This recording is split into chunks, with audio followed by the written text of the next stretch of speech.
everyone, today I'm going to be doing a review of the Wonder Woman movie. So the first part of this review will be spoiler free, just my thoughts and like my overall impression and rating, and then when I'm about to go into like spoiler territory I'll tell you, and you can click off the video if you want to, if you haven't seen the movie yet. And I should also preface this by saying that I'm not super knowledgeable when it comes to Wonder Woman. I'm very new to like comics and superheroes and stuff, and I don't know everything about Wonder Woman, so if there's something I don't know or I can't remember something, please be nice to me and don't bully me on the internet. So Wonder Woman has pretty much made headlines recently because this is like the first female superhero movie. There was the Catwoman movie, but I haven't seen it, but apparently it wasn't very good, so it doesn't really count. But I know Warner Brothers were very reluctant to do this because they thought like a female superhero won't sell. But guess what, bitches? It fucking did, and it made like 200 million on opening day or something like that, opening weekend. Now usually I don't really like when things are turned into a massive franchise. Sometimes it works, but mostly I'm just kind of sick of everything having to have like sequels and spin-offs. I just wish something was just one game or one book or one season. But everything now has to be a franchise. But I'm perfectly okay with them making Wonder Woman into a franchise, like a movie franchise, because the first film was just so good and I feel like the rest would be up there as well. Something that really helped this movie was the fact that it had a female director, and I might be wrong on this, but I think it might also have a female scriptwriter as well. I'm going to check. Okay, I was wrong about the female scriptwriters. They're both men, but I think having a female director did really help the movie. It was so good, man. It was so good.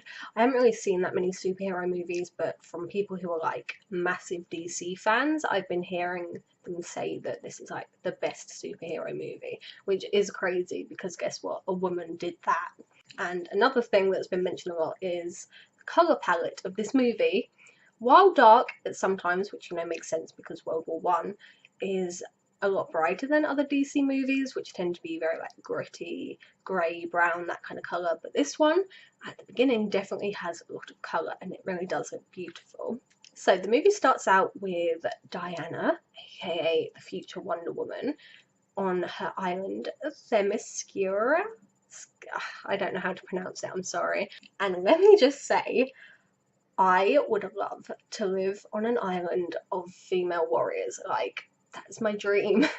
And she obviously eventually becomes Wonder Woman. I'm trying not to give spoilers, so I'm sorry if this is very like a crappy description, a crappy explanation.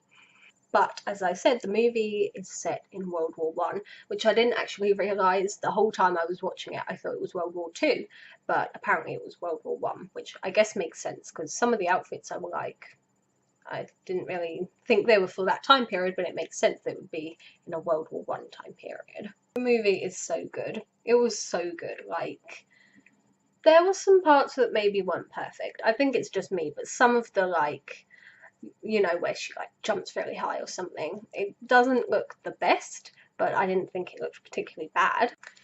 I think that's really all I can say without spoiling it. I'm sorry that was so like lackluster and awful. I just don't know how much I can say that won't be a huge spoiler. So if you haven't seen the movie yet, I give it like an 8.5 out of 10, I think. Leaning more towards a 9, but an 8.5 out of 10. So if you haven't seen it yet, click off now, go watch it, and you can come back to watch the spoiler bit.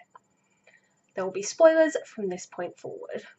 So, Diana stars as like an 8-year-old girl who's actually 800, according to the director, on Themyscira, which again, might be saying wrong. Her mother is the Queen, Hippolyta, I think her name is, and she sees all these badass female warriors all around her and she wants to be like them.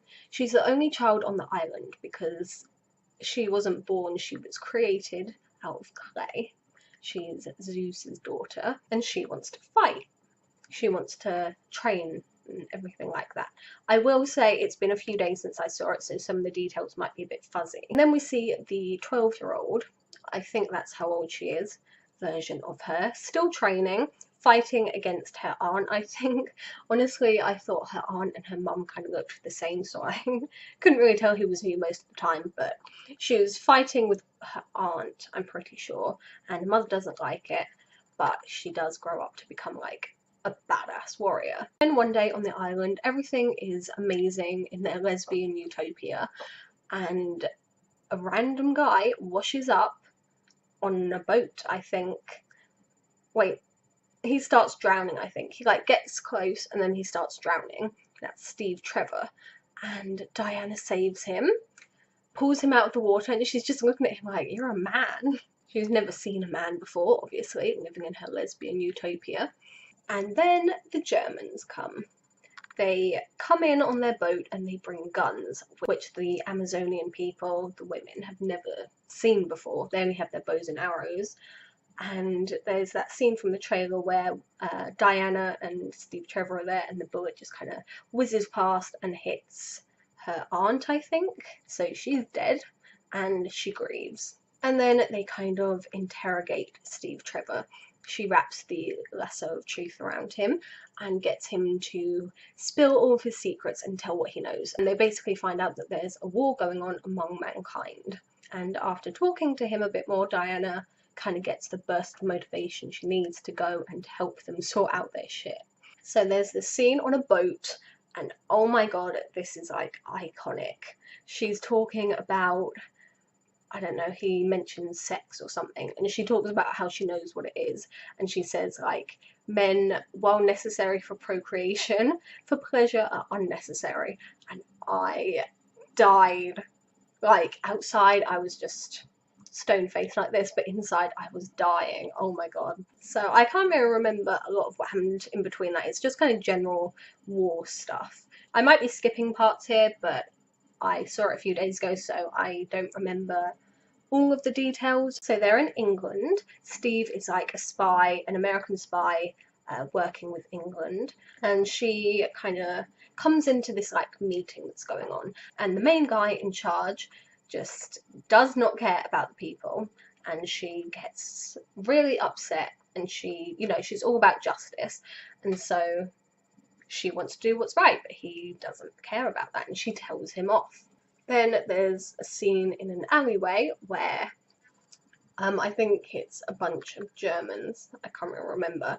They sort of corner Steve Trevor, they're about to shoot him, and then Diana does the thing where she like blocks the bullet and she doesn't really know what she's doing.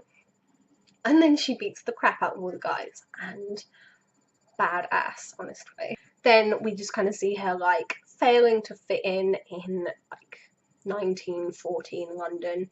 She tries on all the outfits and she can't like move in a dress. She doesn't think it's good for fighting, and she's like half naked in her Wonder Woman costume. And she has that scene with the revolving door where she jumps through it hesitantly, and that was really funny. Meet some other characters. I don't really remember their names, I'm sorry, but there's one guy and there's a Scottish guy, I almost had his name but I can't remember it, and a Native American guy. You'll probably have seen them in like that photograph, the promo photo. Those are the people I'm talking about. So I'm going to skip a bit. Let's talk about the scene where she goes out to the battlefield. So they're at no man's land. The British haven't been able to push forward. They haven't been able to like get any closer. And Diana is seeing all this suffering and horrible stuff going on. She wants to help people. And she's just like, screw it. And she goes out there. She's blocking bullets left and right. She looks really cool. She's got her shield out as well.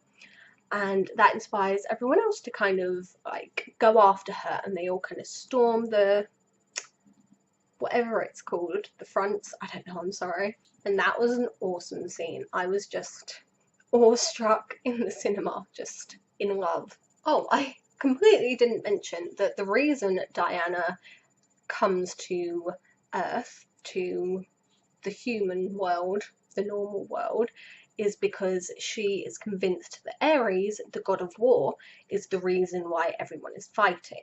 And she thinks if she can kill him, then mankind will stop fighting. She thinks it's just that they've been taken over by him, basically, controlled by him, and that as soon as he's dead, all the fighting will cease. Then there's another fight. She is just doing her shit, just blocking bullets, killing people, being a badass, and all the other guys are like helping, but of course they're nowhere near as good as her. And they do this thing where a couple of the guys grab, like, I think it's a broken door, and they put it on their back, and Diana jumps off of it and into this like tower thing and just murders this guy. Then I might be getting the order mixed up here, the order of events of things happening. Got to mention there's also like a guy, I can't remember his character's name, but he's helping, and he's played by like Remus Lupin, and he is kind of helping them. He was there in the conference, but he secretly wants to help them, or does he? So I don't have to explain everything amazingly, I don't think, because if you guys are watching to this point, you've probably already seen the film, so you already know the plot. You know the stuff about Dr. Poison and Ludendorff and all that, so I won't bother going into that. If you haven't seen it, but you're watching this anyway because you don't care, go like read the Wikipedia page or something. Or, better yet, just go see the movie and support it. So there's this scene where everyone's kind of happy and like music's playing and people are just dancing outside, and Diana's like, is this what people do when there's no wars going on? And it's a little romantic between her and Steve. They do end up kissing later, which, to be honest, I know Wonder Woman is canonically bisexual. If you were born on an island with only women and you'd never seen a man ever, you would be a lesbian. I'm sorry, it's true. But they like have a romantic scene where they dance together and they kiss later on. But it's really cute. I liked it, and it started snowing and her reaction was really cute. So Dr. Poison has developed this new poison which is worse than mustard gas. It's just, it would like obliterate everyone on all sides. And Diana is convinced that Ludendorff is Ares, so she like plans to find him and kill him. There's like a party, not a party, it's like a ball where she's wearing this gorgeous blue dress, and she has a sword tucked into the back of the dress, which is super obvious, and I don't know why nobody stopped her, especially in the middle of war. Like, she very obviously has a sword in her dress. And we do get to see that Ludendorff, as like the leader of the German army, is a bad guy, but she has this big fight with him, she kills him, and expects everything to stop, expects the fighting to stop and everything to just be peaceful, and it doesn't. And it turns out that he's not Ares. Kinda can't remember what happens next, like in between, so I'm just going to skip to the main plot stuff. So a little later down the line, it is then revealed that Remus Lupin, aka I think his name is David Thewlis, is that how you say it? He is actually Ares. I was expecting it the whole time to be Steve. I thought that would be like the big plot twist, that she'd have to kill him or whatever. I know people aren't completely sold on the whole him being Ares thing. They just didn't like the third act that much, and the reveal and the fight scene and everything. I thought it was pretty good. A common complaint was that he was supposed to be like a god, but he just looked like this weird British dude. I think during one like flashback he was kind of buff or something, but that was really it. He didn't look like a Greek god, and he had that mustache. And so she fights the real Ares, but he is like super OP and she struggles with it. Meanwhile, Steve is trying to hijack a plane, which I think has the gas stuff on it, the poison stuff. He's gonna crash it and destroy it. And Wonder Woman gets like caught in this thingy which is holding her down. She can't break out. And then the plane kind of explodes, I think, the one that Steve's in. I can't remember if it crashes or explodes, but he's in it and he dies. It's the burst of motivation she needs to like break out and attack, I almost said Hades, attack Ares. Dr. Poison shows up and her face mask thing comes off, and it's revealed that she has like a scar. Nothing really happens with her. Ares is like urging Diana to kill her. She's like holding a car and Ares is like, kill her, do it, kill her. But she doesn't do it. And she does eventually kill Ares. Wait, Steve makes this speech about how humans aren't like black and white, they're not inherently good or evil.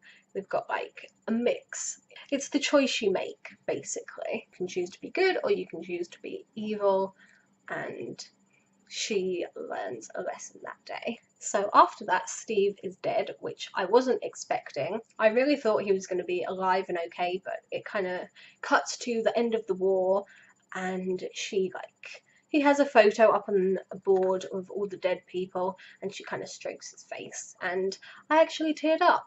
As much as I didn't really like the romance, you know, the kind of romance we've seen like a million times at this point, but I did tear up a little. I don't know if it was the emotion of the scene or what, but it teared up. And then I actually haven't seen Batman vs Superman, but Bruce Wayne has like sent Diana a photo. It's now modern time, and he's sent her a photo of all of them, and obviously that must be a thing in Batman vs Superman, and she's just looking at it and she's reflecting on it and just kind of remembering. So I really enjoyed this movie. Hyped for Wonder Woman 2 if it's going to happen. Really happy that there's like a female superhero on the big screen, and I've seen so many little girls dressing up as her and it's so cute, and I really like this movie. I give it an 8.5 out of 10. I didn't mind the third act as much as some people seem to. I hope you guys enjoyed this review, even though it was pretty all over the place. It is currently 11:52 p.m. when I'm recording this, and I'm exhausted, so my brain isn't working the best. To be honest, it's never working the best. Thank you guys so much for watching. I hope you enjoyed this, and I'll see you all in the next video. Bye everyone!